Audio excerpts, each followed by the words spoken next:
যেমন রাজা তেমন প্রজা, এটি প্রবাদ বাক্য।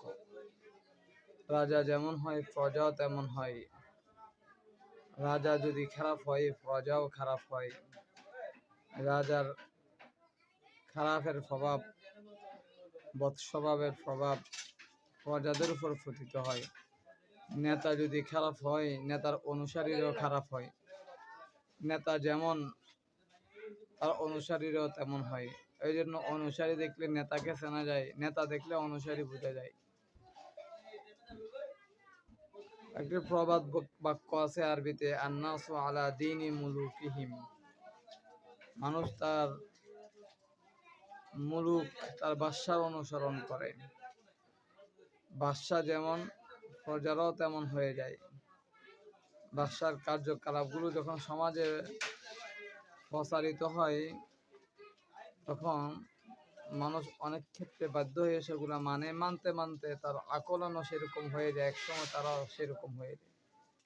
নেতা যেমন অনুসারীগণ তেমন হয়। নেতা যখন হুকুম দেয় অনুসারীগণ মানতে বাধ্য হয়, তো মানতে মানতে ধীরে ধীরে তাদের স্বভাব যদি বা বেশ কম হয়, কিন্তু ধীরে ধীরে তাদের মতো হয়ে যায়। নেতা খারাপ হলে অনুসারী খারাপ হবে, নেতা ভালো হলে অনুসারী ভালো হবে। ওই জন্য ভালো মানুষকে নেতা বানানো দরকার, নেতা মানা দরকার। নেতা যদি ভালো মানতে না পারি, ভালো মানুষকে যদি নেতা মানতে না পারি, তাহলে আমার জীবনে তার খারাপিয়তের প্রভাব চলে আসবে। আমি ভালো থাকতে পারবো না।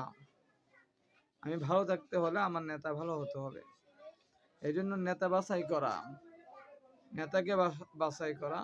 আমাদের সর্বপ্রথম আমাদের নেতা হলো বিশ্বনবী মুহাম্মদ রাসূলুল্লাহ সাল্লাল্লাহু আলাইহি ওয়াসাল্লাম। মুসলিমদের এখন যেহেতু রাসূলুল্লাহ সাল্লাল্লাহু আলাইহি ওয়াসাল্লাম নেই, তাই মুসলিমদের উচিত এমন নেতাদেরকে মানা যারা রাসূলুল্লাহ সাল্লাল্লাহু আলাইহি ওয়াসাল্লামকে পরিপূর্ণ অনুসরণ করে।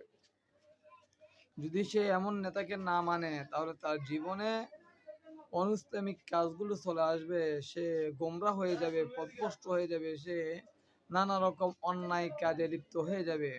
সুদ, ঘুষ, হারাম, মদ, জুয়া, এবং মানুষ হত্যা, মানুষের উপর জুলুম করা, দলীয়বাদী, ক্যাডারবাদী, কুন্দলবাদী, এই সমস্ত কাজ তারা লিপ্ত হয়ে যাবে। এই জন্য নেতা নির্বাচন করতে সত্যিকারের ভালো মানুষকে নেতা হিসেবে নির্বাচন করা।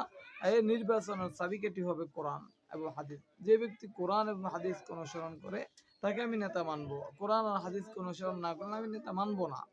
যার কারণে কোরআন হাদিসের এলম না, তাকে আমি নেতা মানবো না। আল্লাহ আমাদেরকে তৌফিক দান করুক। আসসালামু আলাইকুম।